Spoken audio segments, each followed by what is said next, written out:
Assalamualaikum, salam sejahtera. Saya Nazri Kahar bertemu sekali lagi dalam agenda Awani pada malam ini. Situasi kita menghadapi bulan Ramadan sedikit ada gangguan dengan keadaan cuaca sejak awal Ramadan lagi. Walaupun ini dikatakan oleh Jabatan Meteorologi Malaysia satu perkara yang biasa, tetapi ia juga memberi impak kepada situasi para peniaga yang sedang melakukan perniagaan di bazar-bazar Ramadan dan seumpamanya. Begitu juga kepada umat Islam yang ingin melakukan pembelian juadah berbuka puasa dan ingin kembali ke rumah habis waktu bekerja. Sedikit masalah terutamanya di kawasan-kawasan bandar dan di Lembah Kelang kita lihat sepanjang Ramadan ini. Dan di talian melalui Skype pada malam ini kita ingin mendapatkan pandangan Met Malaysia tentang hal ini. Cik Jailan Simon, Ketua Pengarah Jabatan Meteorologi Malaysia. Assalamualaikum Cik Jailan. Waalaikumsalam warahmatullahi wabarakatuh. Cik Jailan, apa khabar? Baik, alhamdulillah. Cik Jailan, cuma kami nak tahu apa yang berlaku sepanjang 3-4 hari sejak kita memasuki bulan Ramadan tahun ini. Adakah situasi cuaca ini cuaca yang biasa ataupun ada perkara yang lain berlaku sepanjang kita melihat keadaan cuaca yang tidak menentu sehari dua ini? Sebenarnya ini adalah perkara yang bagi kami perkara yang biasalah berlaku setiap tahun semasa musim peralihan monsun ya ataupun dalam bulan April. Dan boleh kata setiap tahun ada kejadian berlaku begini. Dan ini disebabkan peralihan daripada monsun timur laut kepada monsun barat daya yang menyebabkan tiupan angin lemah ya, dan ini merupakan pembentukan awan kumulus menyebabkan hujan pada lewat petang dan ribut petir dan sebagainya. Adakah situasi sebegini akan berpanjangan dan ada lokaliti tertentu yang akan terus menerima transisi monsun ini? Tidak. Dia tidak akan berpanjangan. Kita jangka dalam tempoh beberapa hari ini dia akan berkurangan ya, sebab kita telah menghampiri monsun barat daya sebenarnya. Dan kita jangkakan musim peralihan monsun ini akan berakhir pada pertengahan bulan Mei. Walau bagaimanapun, keadaan cuaca ribut petir ni kita jangka akan berkurangan mulai lusa ataupun 1, 2, 3 hari ini. Dan kita akan mengalami keadaan yang lebih baik pada minggu hadapan. Dalam menghadapi 2-3 hari yang mungkin berterusan ini, apakah ramalan ataupun model Met Malaysia impak kepada kawasan tertentu? Adakah akan berlaku jumlah hujan yang tinggi dan ribut petir ataupun bagaimana? Okey, bagi negeri-negeri di pantai barat Semenanjung ya, untuk 2 hari akan datang ini kita akan menghadapi cuaca yang lebih kurang sebagaimana hari inilah. Maknanya ada hujan pada sebelah petang dan juga setengah-setengah tempat akan lebih awal lah, terutamanya di Perak, Kedah lebih awal, tetapi bagi sebelah pantai barat Selangor, Negeri Sembilan, Melaka dan Johor dia akan lebih lewat lah. Maknanya akan menjejaskan juga bazar Ramadan ni. Jadi, apa nasihat Met Malaysia bagi pergerakan umat Islam untuk ke bazar Ramadan dan para peniaga dan juga para pekerja supaya mereka dapat mengatur dan juga merancang perjalanan dan juga perniagaan mereka dan rutin harian mereka? Okey, untuk beberapa hari ini ya kita nasihatkan supaya perhatikan keadaan cuaca tu, kerana kalau kita mengikuti keadaan cuaca sekarang ya, sebagai contohnya, kita boleh pantau sebenarnya dengan apps yang kami ada dan sebagainya. Kita boleh lihat sekarang ni cuaca nak masuk ke hujan dijangkakan kena pada KL tak lama lagi, begitu juga Putrajaya dan begitu juga di kawasan Kelang ya, sekarang sedang hujan. Jadi kawasan-kawasan ni kita kena berhati-hatilah, contohnya untuk petang ni. Jadi tiap hari kena sentiasa dengan nasihat dan pantau lah supaya kita tidak terjejas dan perhatikan keadaan sekeliling, terutamanya bila kita nak pergi bazar Ramadan ataupun peniaga-peniaga di bazar Ramadan ya. Sebab bila kita tengok awan yang gelap tu biasanya akan berlaku ribut petir yang agak kuat dan kadang-kala boleh membawa angin yang melebihi sampai 100 km sejam. Dan ini sangat bahaya kalau ada struktur yang tidak kukuh ya, seperti pondok-pondok dan sebagainya itu. Jadi kita kena berhati-hati sedikitlah. Ya.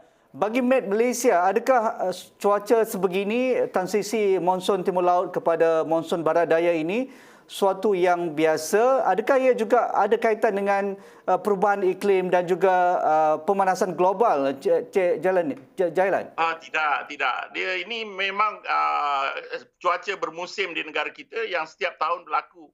Cuma ada masa-masa dia kuat dan ada masa-masa dia tidak begitu kuat. Contohnya tahun ni agak kuat sedikit keadaan cuaca lembap ni disebabkan oleh berlakunya La Nina. Jadi pada masa ini La Nina sedang berlaku, jadi keadaan lembap itu lebih daripada biasa. Tapi dalam keadaan, boleh kata setiap tahun perkara ini memang berlaku. Dan tidak ada kaitan dengan perubahan iklim. Ya. Dan kita sedia maklum juga apabila kita memasuki monsun barat daya, Cik Jailan, kita akan menghadapi cuaca yang lebih panas. Adakah ataupun perubahan cuaca yang ada sekarang kepada monsun barat daya, kita akan melihat cuaca ataupun gelombang haba yang saban tahun juga kita hadapi bagi setengah-setengah negeri akan berlaku juga yang akan lebih ekstrim pada tahun ini di setengah kawasan ataupun bagaimana, Cik Jailan? Tidak, berdasarkan ramalan kami, pada tahun ini kita alhamdulillah tidak akan mengalami kejadian gelombang haba. Ini disebabkan tempoh biasanya berlaku gelombang haba itu sebenarnya sudah hampir tamat. Ya. Biasanya gelombang haba berlaku antara bulan 2 hingga pertengahan bulan April.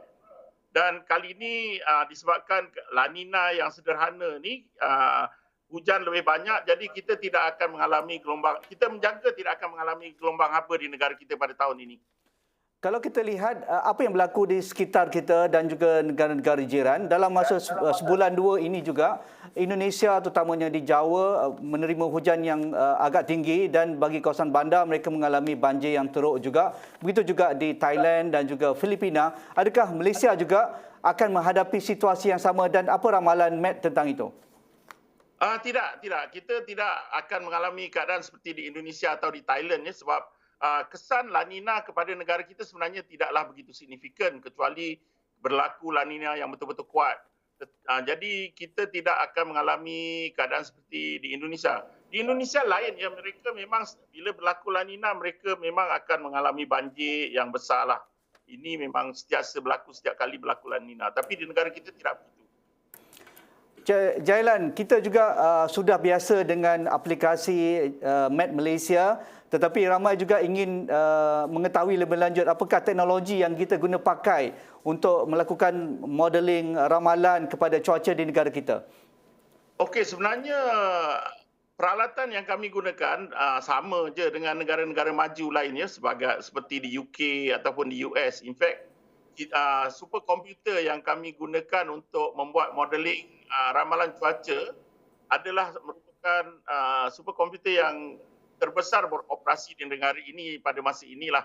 Dan kita sentiasa menambah baik sistem-sistem kita, terutamanya dari segi pemantauan. Contoh dia, kita sedang dalam proses menambah bilangan stesen-stesen radar kita dengan bantuan kementerian kami, KASA dan juga kerajaannya untuk memastikan pemantauan ini lebih itu. Jadi tidak ada isu sebenarnya dari segi teknologi. Kita memang setara dengan negara-negara lain. Sebagai contoh, kita juga menggunakan satelit-satelit yang dihantar, maklumat satelit yang diterima daripada Jepun, Korea, China dan USA. Kita juga menggunakan radar-radar yang terkini lah sebenarnya berbanding dengan negara-negara lain di rantau Asia Tenggara ini.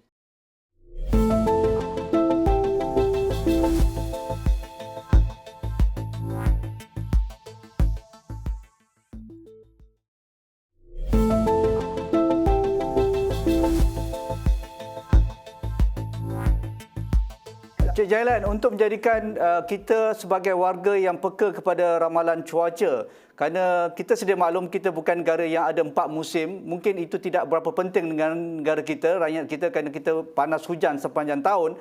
Tetapi dengan situasi sekarang, adakah kewajaran dan juga bagaimana kita membudayakan bahawa setiap warga perlu cakna, perlu peka dengan apa yang berlaku, terutamanya bagaimana mereka menyusun aktiviti mereka saban hari dengan melihat cuaca sebagai satu kemastian ataupun keperluan. Ya, sekarang maklumat cuaca sebenarnya sangat mudah diperolehi ya. Ada apps yang kita boleh download, ada laman web, ada Facebook dan sebagainya. Jadi untuk mendapatkan maklumat cuaca sebenarnya tidak susah. Cuma dari segi kefahaman kita dan juga kepentingan cuaca. Walaupun kita tidak memerlukan terlalu kerap memantau cuaca seperti di negara barat sebab kita nak keluar di negara barat kita terpaksa tahu suhu dan sebagainya. Tetapi adalah penting untuk kita mengetahui sama ada sesuatu kawasan itu akan berlaku hujan atau ribut petir yang kuat ataupun berlaku perkara-perkara macam banjir dan sebagainya. Jadi bagi kami nasihatkan penduduk supaya lebih peka dengan keadaan ini supaya kita tidak terperangkap dalam keadaan-keadaan situasi yang menyukarkan seperti banjir dan sebagainya. Dan kita kalau ada maklumat, kita boleh merancang perjalanan kita lebih awal supaya keselamatan kita terjamin. Ya. Sebab bagi kami isunya sekarang bukan maklumat cuaca itu tidak ada, tapi sama ada kita nak tengok atau tidak. Itu satu perlu educate rakyat kita lah. Ya, Cik Jailan, berkaitan dengan cuaca sekarang, kita sentiasa sensitif dengan perubahan cuaca dan juga perubahan iklim. Bagi negara kita, kita ada rasa kerisauan juga walaupun kita dikelilingi dengan lingkaran api Pasifik dan melibatkan negara jiran seperti Filipina, Indonesia dan juga Lautan Hindi. Tetapi adakah kita tidak perlu take for granted ataupun BAU, business as usual? Kerana kita kena tahu sedikit sebanyak pun kita ada Malaysia Timur, kita ada Sabah dan Sarawak, kita juga berhampiran dengan lingkaran api Pasifik di Selat Melaka. Kalau gegaran berlaku di Medan ataupun di Aceh, kita sedikit sebanyak berlaku juga ataupun kesan impak di Semenanjung Malaysia, Pantai Barat. Jadi apa peranan MET tentang hal ini? Okey, kami sebenarnya memantau semua kejadian-kejadian bencana ini ya dan akan mengeluarkan amaran-amaran dari semasa ke semasa apabila perlu. Contohnya gempa bumi, tsunami ataupun berlakunya ribut tropika dan bencana-bencana lain ya. Jadi kami sentiasa mengeluarkan amaran-amaran ini bagi memastikan agensi-agensi pengurusan bencana dapat bertindak lebih awal dan rakyat dapat bersedialah menghadapi contohnya kalau ada tsunami dan sebagainya. Yang pentingnya adalah kita sebagai rakyat ya, bagi saya kita perlu juga mengambil peranan bertanggungjawab sama mengurangkan kesan perubahan iklim kepada negara kita ya. Sebab walaupun kita setakat ini kita tak nampak sangat kesannya kepada negara kita, tapi kalau kita lihat dari segi suhu ya, terdapat peningkatan lebih kurang 1.6 degree Celsius di Semenanjung saja dalam tempoh 100 tahun. Dan ini agak tinggi ya sebenarnya dan sekiranya suhu ini terus meningkat, kemungkinan berlaku cuaca-cuaca ekstrim di negara kita dan juga kemungkinan peningkatan paras laut ataupun intrusion ataupun kemasukan air masin ke pantai-pantai kita akan berlaku. Jadi ini rakyat kena mengambil peranan juga dalam mengurangkan pengeluaran gas rumah hijau dan sebagainya. Banyak perkara yang rakyat boleh lakukan dalam membantu perkara ini ya sebenarnya. Contoh dia dari segi penggunaan petrol kita perlu kurangkan. Begitu juga kita perlu menjimatkan elektrik dan juga kalau boleh pakai elektrik car lagi bagus, kereta elektrik. Tapi itu agak mahal ya masa ni. Tetapi banyak perkara yang kita boleh membantu sebenarnya supaya kita dapat mengurangkan kesan-kesan perubahan iklim ni kepada negara kita. Cik Jailan, bagi pandangan MET Malaysia di seluruh negara, di mana lokaliti ataupun kawasan ataupun negeri yang bersifat rentan ataupun vulnerable apabila bencana berlaku? Okey, dia bergantung kepada bencana tersebut. Ya, kalau dari segi bencana gempa bumi dan tsunami, kawasan Timur Sabah adalah kawasan yang sangat prone kepada bencana berlaku gempa bumi dan tsunami. Contohnya kalau berlaku di Filipina ataupun di Sulawesi ya, Tawau ataupun di Sempurna setelah Datu adalah kawasan yang terdekat. In fact, berdasarkan model-model kami, ombak tsunami daripada Filipina boleh sampai ke negara kita kurang daripada 20 minit ya. Dan ini memerlukan tindakan yang pantas untuk mengeluarkan amaran dan sebagainya. Jadi kita perlu bersedia dengan perkara begini. Begitu juga kalau dari segi banjir ya, kawasan-kawasan di Pantai Timur contoh dia. Ini juga perlu diperhatikan sebab bila musim tengkujuh berlaku ombak besar dan sebagainya dan ini akan menghakis pantai kita. Jadi ini kawasan-kawasan yang perlu kita perhatikan. Bagi ramalan yang disediakan oleh MET Malaysia saban hari, berapa persen ataupun peratus ketepatan yang boleh dikongsikan kepada rakyat Malaysia? Okey, dia bergantung kepada musim dan juga keadaan cuaca ya. Contoh dia kalau musim tengkujuh, ramalan kami agak tepat hingga boleh mencapai 90%. Contoh dia bila kita nak berlaku hujan lebat, kita boleh lebih lama. Contoh dia kita boleh ramal 3 hari ke depan. Tetapi kalau macam ribut petir begini, dia agak sukar ramalan dia. Kita beberapa jam saja kita boleh ramal. Dari segi ketepatan biasanya kalau ramalan 24 jam tu di negara-negara tropik ni, kita cuma boleh capai sekitar dalam di bawah 85%. So amat sukar untuk kita nak capai sebab kajian-kajian sangat kurang di negara-negara tropik ni. Jadi apakah cabaran sebenarnya meramal cuaca bagi Met Malaysia di negara kita? Cabaran utama kami adalah sistem cuaca di kawasan tropik ini sendiri ya. Macam saya kata, sains kaji cuaca atau meteorologi di kawasan tropik ini sangat kurang dikaji. Kebanyakan yang dikaji adalah sains atau meteorologi di kawasan-kawasan mid latitude ataupun negara sejuk. Jadi kita perlukan kajian-kajian daripada universiti-universiti supaya membantu kita mengkaji keadaan cuaca di kawasan tropik ini, terutamanya bagi meramal keadaan cuaca sebab sistem dia tak sama ya. Di tropik ni sistem dia kita panggil apa yang dipanggil convective activity. Awan tu seketul timbul di sana, timbul di sini. Ya. Dan tempoh masa dia sangat singkat. Sedangkan di mid latitude dia frontal system di mana tempoh masa dia panjang dan kita boleh ikuti pergerakan frontal system tu. Jadi ini antara cabaran-cabaran kami lah. Walau bagaimanapun, kami sedang bekerjasama dengan contoh dia dengan agensi-agensi luar negara seperti UK Met Department dan juga beberapa agensi penyelidikan yang lain untuk membuat kajian-kajian ini. Bagi Met Malaysia, cabaran disseminate ataupun berkongsi maklumat itu satu perkara yang penting, tetapi dalam masa yang sama bagaimana kita menggerakkan amaran itu dan sampai kepada rakyat dan kelompok yang kita sasarkan supaya mereka ada masa yang lapse tertentu untuk bertindak menyelamatkan diri ataupun keluar daripada zon-zon yang bahaya ataupun seumpamanya. Apa cabaran Met Malaysia tentang hal itu?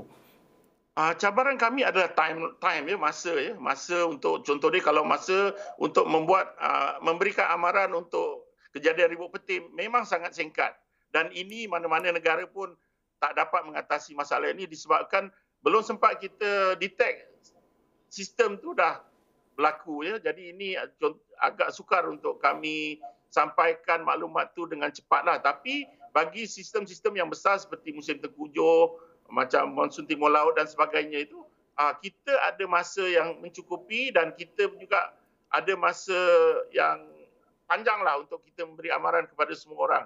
Tetapi apa yang penting bagi saya adalah awareness di kalangan penduduk di mana itu yang kita tengah cuba lakukan sekarang lah, di mana kita cuba memastikan rakyat kita cakna ataupun peka kepada keadaan ini supaya bila dia dengar saja ramalan ini ataupun dia bersedia lebih awal sebelum suatu kejadian bencana itu dapat dikesan atau berlaku. Dari sudut akurasi ataupun ketepatan, adakah Met Malaysia dapat mengenal pasti lokaliti yang lebih spesifik, lebih kataupun fokus, misalnya daerah tertentu ataupun lokaliti tertentu berbanding hanya memberi satu statement yang umum seperti mungkin Putrajaya ataupun wilayah Persekutuan Kuala Lumpur, tetapi mungkin kita boleh zoom kepada Ceras, Bangi ataupun kawasan Kepong dan sebagainya. Adakah itu juga sudah pun dilakukan oleh Met Malaysia? Sebenarnya kita sudah menuju ke arah itu ya. Kalau kita tengok di apps kita dah boleh pinpoint certain area. Tapi dia masih bergantung kepada sistem cuaca tersebut. Bagi cuaca-cuaca ataupun bencana macam gempa bumi, tsunami, kita boleh pinpoint dengan accurate ya. Tetapi bagi macam ribut petir ya, ataupun tornado, kita tak boleh nak tentukan dengan tepat kawasan yang betul-betul akan berlaku. Kita boleh pinpoint contoh dia daerah mana, tetapi kita sukar untuk menentukan daerah tu di sebelah mana sebab kadang-kadang di hujan tu kita boleh detect tapi angin dia tu yang sukar. Ada juga mereka yang kita melihat kesan-kesan pembangunan yang agak pesat di setengah kawasan, terutamanya di Lembah Kelang. Adakah itu juga menjadi faktor perubahan cuaca ataupun ada perkara-perkara yang mungkin berlaku dalam sekelip mata ataupun segera pada pandangan Malaysia bagaimana? Berdasarkan kajian kami bila berlakunya perubahan sekeliling maknanya kita sudah mengubah geografik sesuatu kawasan. Dan berdasarkan kajian kami, peningkatan suhu terutamanya akan menyebabkan lebih banyak cuaca ekstrim berlaku Contoh dia dulu kita tidak pernah dengar berlaku hail atau hujan batu dan sebagainya. Tapi sekarang di kawasan-kawasan bandar kita sering mendengar musim bila berlaku perayaan monsun ni berlaku hujan batu dan sebagainya. Ini menunjukkan cuaca itu lebih ekstrim ataupun awan ribut petir itu berlaku lebih besar disebabkan oleh peningkatan suhu. Begitu juga sebelum ini kita tidak pernah mendengar kejadian ataupun kita menafikan bahawa tornado boleh berlaku di Malaysia. Tapi kalau kita lihat kebelakangan ini kita tidak boleh menafikan lagi bahawa mini tornado sekurang-kurangnya banyak berlaku terutamanya di negeri-negeri utara Semenanjung. Dan ini menunjukkan bahawa kesan perubahan iklim tersebut sudah ada di negara kita. Menarik sekali. Terima kasih Cik Jailan Simon, Ketua Pengarah Met Malaysia. Semoga apa yang didedahkan dan dikongsikan oleh Cik Jailan tadi dapat digarap dan juga diproses oleh rakyat Malaysia supaya menjadi amalan kita melakukan pergerakan dengan merujuk ramalan dan juga model ramalan cuaca yang dikongsikan oleh Met Malaysia saban hari. Terima kasih Cik Jailan sekali lagi dan itu sahaja agenda Wani pada malam ini. Sekian, Assalamualaikum, kita jumpa lagi. Terima kasih.